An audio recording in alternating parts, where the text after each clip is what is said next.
Good morning আমার প্রিয় পরিবার। তো নতুন একটা দিনে নতুন একটা ব্লগে তোমাদের সবাইকে জানাই অনেক অনেক স্বাগত। তো তোমরা ভাবছো এখন ঘুম থেকে উঠেছি? আরে না না, উঠেছি প্রায় 5:30টার দিকে, কারণ আজকে রুহির বাবা একটু তাড়াতাড়ি বেরিয়ে গেল, যার জন্য। তারপর উঠে দেখি বাইরে অনেকটা বাতাস হচ্ছিলো, যার জন্য আবার একটু শুয়ে পড়লাম। এখন প্রায় 7টার মতো বেজে গেছে। তো এদিকে দেখো আমি ব্রাশ করছিলাম আর রুহির পাপাও এসে গেছে। তো এসে চাটা বানাচ্ছিল। তো এসে বলছে এত দেরি কেন, এখনো তুমি মুখ ধুওনি? তো ঠিক আছে, তুমি মুখ ধুয়ে নাও, আমি চাটা বানিয়ে নিচ্ছি। তো অন্যদিন আমি চা বানিয়ে রুহির পাপাকে ডাকি, আজকে আমাকে রুহির পাপা চা বানিয়ে তাড়াহুড়ো দিচ্ছিল, আরে তাড়াতাড়ি করো, চা ঠান্ডা হয়ে যাবে। তো দেখো আমি মুখে ক্রিম ট্রিম দিয়ে তারপর রেডি চা খাওয়ার জন্য।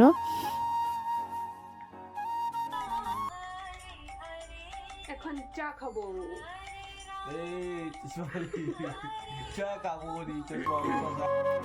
তো দেখো বসে বসে চা খাচ্ছি আমি, আর ওইদিকে রুহির পাপা রুহিকে ডাকছিল ঘুম থেকে ওঠার জন্য। তো এমনিতে তো রুহির পাপা ঘুম থেকে উঠতে উঠতে প্রায় 9টা 10টা বেজে যায়, ডাকতে ডাকতে ওকে তুলতে হয়। আর যখন কাজের জন্য রাত 2টো বলো আবার ভোর 4টে বলো ফোন আসে, তখন আবার উঠে যায় ঘুম থেকে তাড়াতাড়ি। তো দেখো রুহিকে ডাকছিল আর রুহিও উঠছিল না, মানে খুব দুষ্টুমি করছিল।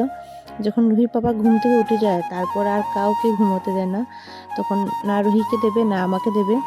মানে রুহির পাপা ঘুম থেকে ওঠা মানেই সব ঘরের সব তোমরা উঠে যাবে, আর ঘুমোতে পারবে না। তো দেখো কি দুষ্টুমিটা না করছিল। দুষ্টু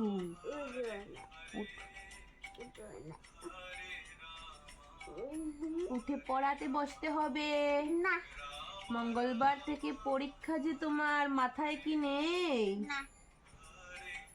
দুষ্টু, এই একটা দুষ্টু, এই এর একটা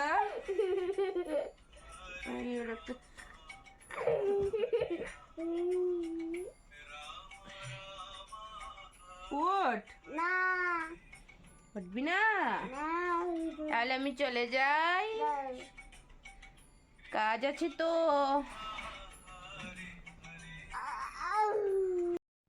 তো চাটা খেয়ে তারপর কিছু কাপড় ছিল ওইগুলো ধুয়ে দিয়েছিলাম, তো দেখতে পাচ্ছি ওগুলো মেলে দিচ্ছি। আর আজকে রোদটাও যেন কিরকম হালকা হালকা ছিল, তো যার জন্য একটু তাড়াতাড়ি করে কাপড়গুলো ধুয়ে নিয়েছিলাম। আর রাতের বাসনগুলো ওই সাইড করে রেখেছি। তো ভাবলাম যেহেতু জল চলে আসবে তো আগে কাপড়গুলো ধুয়ে দেই। আর আজকে রবিবার যেহেতু, তার জন্য রুহিও ঘুমোচ্ছে, এখনো উঠতে চাইছে না, দুষ্টুমি করছে। আর আমিও একটু আস্তে আস্তে কাজ করছিলাম, আর না হলে তো স্কুল থাকে, তাড়াহুড়োর মধ্যে কাজগুলো করতে হয়। তো 9টা বেজে যাচ্ছে, যেহেতু জলও চলে আসবে তার জন্য কাপড় টাপড় ধোয়া শেষ করে নিয়েছি। তো দেখতে থাকো তোমরা। তো দেখো চলে এসেছি বিছানাটা গুছাতে। তো রুহিকে ওর পাপা যেমন তেমন করে ঘুম থেকে তুললো, তারপর মুখ টুক ধুতে গেল। ধুয়ে এসে তারপর ওকে দুধ বিস্কিট দিলাম, বললাম যে বসে বসে খা। তো এই দেখো দুষ্টুমি কিভাবে করছে, মোবাইলের দিকে উকি মারছিল। আমি ভয়েস রেকর্ড যখন দিচ্ছিলাম তখন দেখতে পেয়েছি যে ফোনের দিকে উকি মারছিল। তো দেখো বদমাশিটা কি নাই করছে, বলছি ওকে দুধটা খা, তাড়াতাড়ি খেয়ে পড়তে বস, কিন্তু না, ওই যে দুধ দিয়েছি মানে 1-1.5 ঘন্টা মতো ওই দুধটাকে নিয়ে বসে থাকবে। মানে ওর যে ফাইনাল পরীক্ষা সামনেও, মানে সেটা বুঝতেই চাইছে না। তো শুধু দুষ্টুমি করছে, পড়াশোনার দিকে একটুকু মন দিচ্ছে না। খালি সারাদিন বলবে খেলবো খেলবো খেলবো, সারাদিন ওই অন্য একটা নেবে, নিয়ে সারাদিন শুধু খেলতে থাকবে। আয়নার সামনে যাবে, গিয়ে একা একা বকবে, সাজবে, মানে এইগুলো সব করে। আর ওই যে সামনে পরীক্ষা, সেটার দিকে একটুকু মন নেই ওর, মানে এত দুষ্টু হয়েছে রুহিটা। তো কি আর করব বলো, যেহেতু এখন ছোট, যার জন্য বেশি মারামারিও করতে পারি না। তো কি আর করব, সন্ধেবেলায় নিয়ে পড়াতে বসবো ওকে। তো এমনিতে তো সকালবেলা ও পড়তে পারে না, কারণ সকালে ঘুম থেকে উঠে স্কুলে চলে যায়। তো আজকে যেহেতু রবিবার, তো বলছিলাম ওকে পড়ার জন্য একটু বসে বসে পড়। তো বলছিল না, যে ও স্নান টান করে তারপর বসবে। তো আমিও বললাম তাহলে আর ঠিক আছে, দুষ্টুমি করছে করুক, স্নান টান করার পর তারপর পড়াতে বসাবো। আর সন্ধেবেলা নিয়ে তো বসবই আমি। তো চলো দেখতে থাকো তোমরা পুরো ভিডিওটা। বিছানাটা গুছিয়ে তারপর রান্না টান্নাও করতে হবে, কারণ এই ঠান্ডার দিনে বেলাটা কীরকম করে যে চলে যায় বোঝাই যায় না এত। তো দেখো আমার পুরো বিছানা গুছানো কমপ্লিট, ঘরটার গুছানো পুরো কমপ্লিট। আর এদিকে সাহেব বাবু রেডি হচ্ছেন যাওয়ার জন্য। আর এই যে দুষ্টু বুড়ি,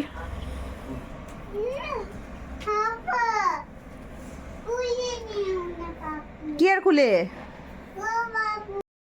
তো অনেকক্ষণ পর আবার এলাম। তো এখন প্রায় 12:30টার মতো বেজে গেছে। তো সকালে মামে মিলে সিদ্ধ ভাত করে খেলাম, তারপর বাকি কাজটা সব প্রায় শেষ। আর আজকে রুহি কী করলো, সকাল সকাল ওর পাপার কাছে আবদার রুটির সাথে মাংস খাবে। তো পাপাও আর কি নিয়ে হাজির মাংস টাংস। তো এখন মাংসটা বানিয়ে নেব, ধুয়ে টুয়ে রেখেছি, দেখাচ্ছি তোমাদের। তো দেখো ধুয়ে টুয়ে রেখেছি, এখন বানাবো। আর ওই যে মাংসর জন্য এখানে আলু, পেঁয়াজ, টমেটো, তারপর কাঁচামরিচ, রসুন, আদা এগুলো সব কিছু রেডি করে রেখেছি। এখন রুইকে স্নান টান করাবো, তারপর মাংসটা বানিয়ে রেখে দেবো, সন্ধেবেলা রুটির সাথে ওকে দেব। তো চলো আর একবারে সব কাজটা সেরে তারপর স্নান টান করে একবারে তোমাদের সামনে আসছি। তো স্নান টান করে খাওয়া দাওয়া করে তারপর একটু বাইরে এলাম, অনেকটা লেট হয়ে গেছে, 5টা বেজে যাচ্ছে। তো লেট হয়ে গেছে কারণ মাংস টাংস বানানো ছিল, তার জন্য ভেবেছি একটু ঘুমোবো, কিন্তু এখন আর ঘুমোবো না, ঘুমোলে রাতে আর ঘুম হবে না। এমনিতে রাতে ঘুম হয় না, আরও যদি বিকেলবেলা ঘুমাই তাহলে তো আর হয়েই গেল। এই দেখো মাথা এমনিতে তেলে পুরো একদম পুরো চিপকে আছে তেলগুলো, দেখো। তো রাতে যেহেতু ঘুম আসে না ওই জন্য একটু বেশি করে তেল দেই। তো ভেবেছিলাম আজকে শ্যাম্পু করবো, তো আর করা হয়নি, তো কালকে করব, অনেকটাই বেলা হয়ে গিয়েছে। আর এদিকে দেখো দুষ্টু বুড়ি মার খেয়েছে, খেয়ে চুপচাপ বসে আছে আমার হাতে, খালি দুষ্টু দুষ্টু করে, খালি দুষ্টু দুষ্টু দুষ্টু মেয়ে, প্রচুর মেয়ে। ওর জন্য আবার বিকেলে রুটি বানাতে হবে, রেস্ট করতে দেবে না, একদম বদমাস। তো চলো সন্ধ্যা প্রায় হয়ে যাচ্ছে, তো এখন ঘরে যাব, গিয়ে সন্ধ্যা টন্ধা দিয়ে একটু রেস্ট করব। আর সন্ধ্যার পরে দেখা হচ্ছে তোমাদের সাথে। তো বিকেলবেলা তোমাদেরকে বলেছিলাম যে ঘুমোবো না, তো সন্ধ্যাবাতি দিয়ে একটু শুয়েছিলাম, তো ঘুমিয়ে পড়েছি। তো ঘুম থেকে উঠে প্রায় 8টার দিকে তো রুহিপা ফোন করে বললো যে শরীরটা বেশ ভালো লাগছে না, তার জন্য তাড়াতাড়ি করে রুটি টুটি বানিয়ে নিয়েছি। আর গিয়েছিল আমার শ্বশুর বাড়িতে রুহির পাপা, তো ওখান থেকে আমার কাকি শাশুড়ি বলেছিল প্রসাদ আনতে আমার জন্য, তো প্রসাদ টসাদ নিয়ে এসেছে। আমার রুটি বানানো কমপ্লিট। তো চলো এখন খাওয়া দাওয়া করে তারপর ঘুমিয়ে যাব। তো তোমরা অবশ্য কমেন্ট করে বলবে ভিডিওটা কেমন লাগলো, আর অবশ্যই আমার চ্যানেলকে সাবস্ক্রাইব করে আমার পাশে থাকবে। তো চলো তোমাদেরকে দেখাচ্ছি রুটি। তো দেখো আমার রুটি পুরো রেডি, আর এদিকে দেখো মাংস,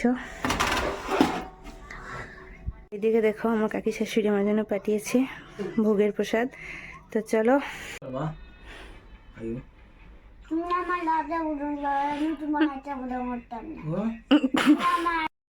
তো ওদেরকে ওদের খাবার দিয়ে দিয়েছি, রুটি আর মাংস। তো আমি খাইনি, আমারটা ওখানে রাখা, কালকে খাবো, যেহেতু আমার জন্য প্রসাদ এসেছে। তো এখন প্রসাদ খাবো, তারপর রাত প্রায় 11টার মতো বেজে গেছে, তো খেয়ে দিয়ে ঘুমিয়ে যাব। তো দেখা হচ্ছে তোমাদের সাথে নেক্সট ভিডিওতে। তো তোমরা সবাই খুব ভালো থাকো, সুস্থ থাকো, আর অবশ্যই আমার চ্যানেলকে সাবস্ক্রাইব করে আমার পাশে থাকবে। তো টাটা সবাইকে।